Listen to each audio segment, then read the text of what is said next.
Hello दोस्तों आप सबका आपके अपने चैनल में स्वागत है। आज हम बात करेंगे एक ऐसी सास और ससुर की कहानी की जो आपको रुला देने वाली है।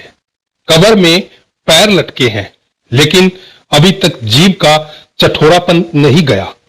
सुबह बनाओ, शाम को बनाओ, रात को बनाओ, पेट है या कुआं, किचन से आ रही अपनी बहू सुरभि के मुंह से ऐसी बातें सुनकर जानकी जी वापस अपने कमरे में लौट गई।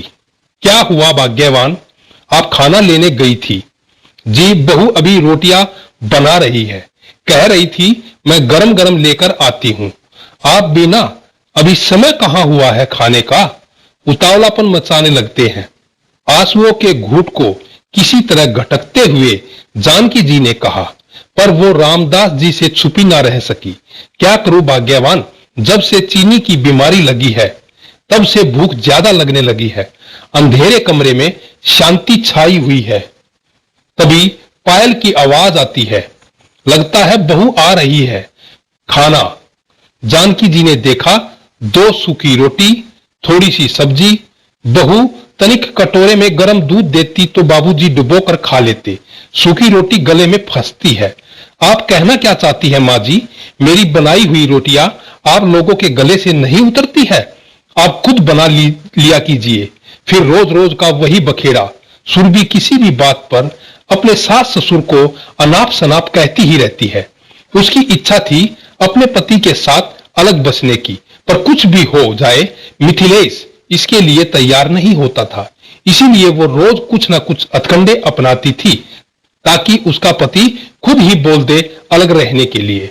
बहरहाल जानकी जी ने खुद रसोई में जाकर कोशिश की भी थी, पर बहू के किचकिच से उन्होंने जाना छोड़ दिया। अच्छा कोई बात नहीं बेटा, रामदास जी बार बार घड़ी की ओर देख रहे हैं। आज मिथिलेश को आने में बहुत देर हो गई है। हाँ जी, 10 बज गए हैं। गाड़ी का हॉर्न बजने पर लगता है मिथिलेश आ गया है।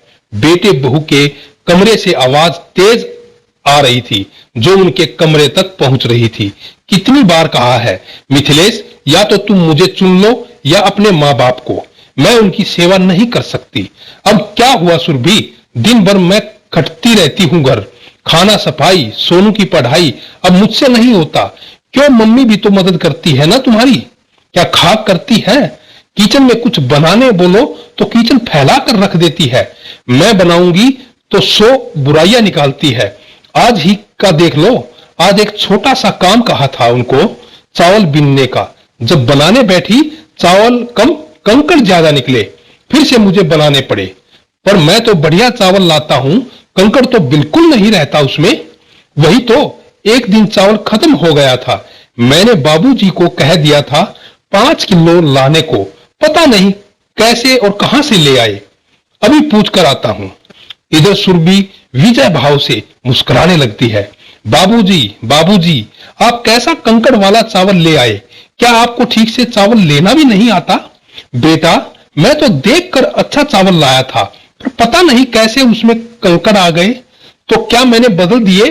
बाबूजी, सुरभि ने तपाक से जवाब दिया। बाबूजी, अब आप झूठ भी बोलने लगे हैं। नहीं बेटा, मीठी, चलिए जी, इनका तो रोज का काम है, इसीलिए तो मैं इनको कोई काम नहीं बोलती। आंखों के आंसुओं को पोंछते हुए जानकी जी, सब हमारे कर्मों का फल है जो ईश्वर हमें ऐसे दिन दिखा रहा है। अब ये हमारे साथ नहीं रहते, हम इनके साथ रहते हैं। हम इनके साथ रहते हैं, जो रखता है उसका एहसान तो मानना ही पड़ेगा। और बुढ़ापा तो एक सम्मान की तरह भी होता है। क्यों ऐसी बातें कहकर अपना दिल जलाते हैं जी? बहू नासमझ है, लेकिन एक ना एक दिन उसे अपनी गलती का एहसास जरूर होगा। बहू को हम क्या कहे जानकी जी, वो तो पराए घर से आई है। पर मीठी, अपना बेटा, वो तो अपना खून है, वो तो ऐसा नहीं था जी। बहू की बातों में आ गया है, पर जानकी जी, उसने हमारे दिए हुए संस्कारों को तो भुला दिया। रामदास जी और जानकी जी, उनके जीने का कोई सहारा था तो वो उनका प्यारा पोता था। उसको देखकर वो अपने अपमान के सारे घूंट पी जाते थे। दादी दादी ये लो चॉकलेट खाओ। अरे सोनू बेटा ये चॉकलेट कहाँ से लाया? पापा ने दिए हैं। खाना खाया बेटा? हाँ खा लिया दादी जी। आप रो रहे हैं? दादाजी क्या हुआ आपको? 5 साल का सोनू अपने दादाजी से सवाल पूछ बैठा। ऐसे ही बेटा, तुम्हें कैसे पता? मम्मी कह रही थी। उम्र जैसे जैसे बढ़ रही है आप लोगों की खुराक भी बढ़ती जा रही है। भूखा रहने दो उन्हें। ये खुराक क्या होता है दादाजी? कुछ नहीं बेटा। जानकी जी आज अपने पति की बेबसी देखकर रोने लगी। उनकी अपनी कोई बचत नहीं थी। जो कुछ भी था वो सर ढकने में खत्म हो गया। शान से कहते थे, बेटा होते हुए किस बात की फिक्र, आज खाने के लाले पड़े हुए हैं। कहते हैं ईश्वर भी अच्छे लोगों की परीक्षा लेता है। सोनू अपने दादा दादी को बहुत प्यार करता था। एक दिन, अरे सोनू ये क्या कर रहे हो बेटा?